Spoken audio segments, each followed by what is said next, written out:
My friend's parents are blaming me for their daughter's death and have banned me from her funeral, while her ex, the real reason behind her pain, is comforting them.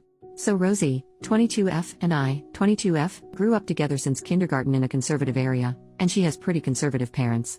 Rosie was very introverted when I met her. It took weeks for her to talk to me in a normal volume. In contrast, I was a very loud and outspoken child, and over the years it rubbed off on her. Her parents are very nice people and have never said it to my face, but I know they thought and think I'm a bad influence on her.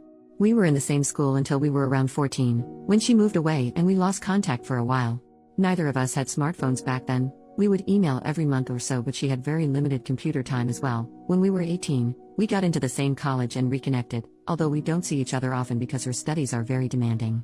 We weren't as close as before, but we still talked a couple of times a month. I still considered her an important friend.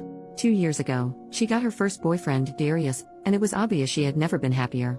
I had never met him in person but have only heard good things from her. Her family knows about him and approves of their relationship.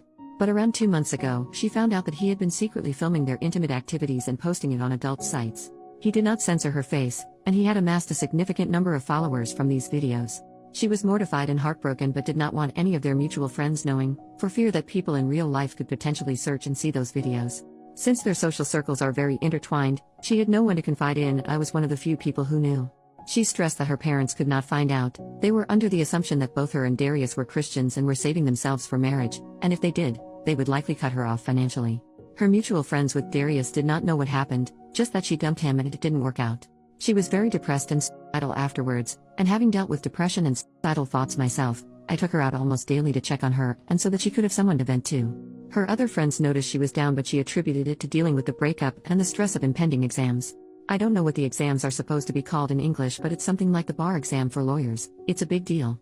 The day she died, I went to pick her up from her dorm for dinner, but she didn't answer her phone or the door. She lives in a single room. I don't want to go into the details, but I was the one who found her. She didn't even leave a note.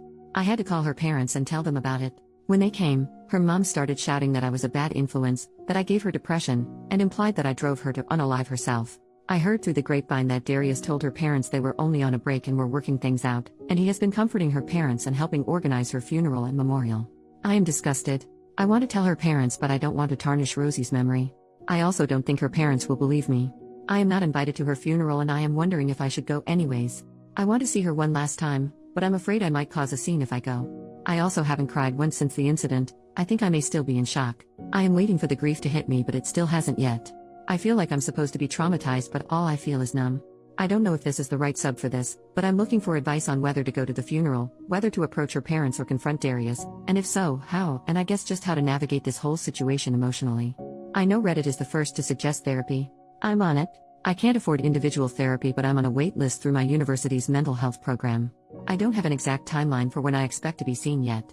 Edit. I tried replying to all the comments but got a bit overwhelmed. Thank you all for the advice and hugs. I want to clarify a few things and share what I've decided so far, thanks to all your help. Rosie deleted all the videos she could find when she found out, and we talked mostly in person. I have some texts from her saying how betrayed she felt and how exhausting it was keeping up appearances and pretending to be fine, but nothing concrete. I have decided not to go to the funeral. I want to respect her parents' wishes, and it probably wouldn't end well anyways. I'm working on finding out who else Rosie told. She said she only told 2 other high school friends. I did some Instagram sleuthing and I believe I found one of them. I sent a message asking to talk about Rosie, but she hasn't responded yet. After the funeral, I want to tell Rosie's parents part of the truth so they can have some closure and kick Darius out of their lives. I want to punch his face in, seriously. I hope to enlist the help of Rosie's other friends who have more credibility with her parents. So far, I'm thinking of telling them that Darius filmed her in the shower without her consent and posted them. That way it's 90% the truth, and I wouldn't have to reveal that they were ever intimate. I will leave the decision to pursue things legally up to them. I will still try to reply to comments, but I need a small break for now. Talking about this is pretty mentally draining. Thank you all again. Update. 1 month later. Hey, just wanted to write down my thoughts and update anyone who was wondering about how things went after Rosie's funeral. Some info that is relevant to this update. Rosie and I grew up in religious families but both deconverted around high school. She wasn't religious for the duration of her relationship with Darius, but her parents believed she was still Christian.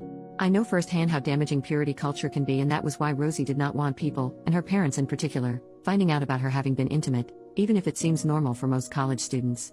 Also, I said in my last post I was very loud as a child. That was true. I was feisty and kinda obnoxious. But my personality did a full 180 in high school when I got diagnosed with depression and anxiety. Now I am introverted and do not have many close friends. Now onto the update. I reached out to Rosie's high school friend Maggie, who I believe she also confided in about the Darius incident. Rosie had also told Sophie, another high school friend. The three of us swapped stories and ended up reaching out to Gwen, Rosie's best friend in college. Gwen was doing an exchange program overseas at the time of Rosie's death, and she had no idea all this had been going on.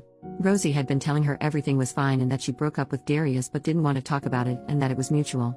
We decided to tell Rosie's parents an abridged version of the truth. We told them she was filmed in the shower, instead of during lovemaking, because we felt that where we go from here is ultimately their decision and we shouldn't make it for them. Gwen is on good terms with her parents and met with them to tell them in person. Thankfully, they believed her right away. With Rosie's parents' blessing, Gwen blew up all of their group chats telling people what Darius had done. She also spread the abridged version. Within a couple hours, Darius's ex Nora, 21F, from about 3 years ago reached out to Gwen to say that she had also been filmed without consent and was too scared to say anything before. Nora made an official statement with our school and the school is investigating Darius. Nora and Rosie's parents have also went to the police. Nora had more solid evidence against Darius, so hopefully they will convict him. Unfortunately, this meant we had to come clean about what Darius had actually filmed. Rosie's parents weren't as mad as I feared and didn't hold our abridging the truth against us. There's no verdict as of now. The legal system works surprisingly slowly, and personally, I suspect Darius will get at most a slap on the wrist because his parents are well off and well connected. On the bright side, his social reputation is completely ruined. Most people trusted Gwen and Nora's statements and gave Darius hell. He took a leave of absence from the school and he will likely have to go to college overseas if he ever wants to graduate, because everyone in their major knows about it now. Some alumni from their field even caught wind and got involved. It's really very chaotic. I've asked Gwen not to involve me in any of this, besides giving the police any evidence I have and maybe being called to witness, of course, because my mental health has taken a huge hit from all of this and I don't have the energy to keep up with all the details. I have asked her to give me any significant updates though. Personally, I'm doing as well as one can after all this. Which is to say I'm struggling, but hanging in there, and depressed but not suicidal. Thank you for all your condolences in the last post. A few short personal updates from me. Rosie's parents, after Gwen told them, they reached out to me and asked to apologize in person. I didn't want to see them so we agreed to a phone call instead. They apologized profusely for lashing out at me. I forgave them. They didn't know what was going on. I was hurt but they had just lost their daughter and were understandably very emotional. I probably won't have much to do with her parents going forward. I didn't see them very much before, but I am glad to have resolved this misunderstanding. The funeral and memorial. Gwen was not able to sit down with Rosie's parents until after the funeral. She also had to miss it because she was still overseas at the time. We waited until she came back, so sadly I missed it. Rosie was cremated, and her parents gave us, Gwen, some of the ashes. Gwen took Maggie, Sophie, and I to her and Rosie's favorite spot on campus, and we set up a picnic there. We spread some of her ashes there, had a moment of silence, and started swapping stories about Rosie and her life. I had my first real cry after Rosie left, maybe 3 weeks after her death. It was very cathartic and hopefully the first step to healing. Therapy. I told my parents about everything and they helped me find a therapist with a shorter wait list than the ones in school.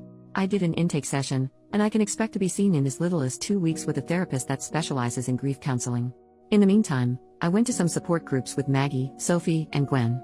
I personally don't think it worked for me, because every time I talk about it it's like reliving the whole experience for me, so I will stick to therapy.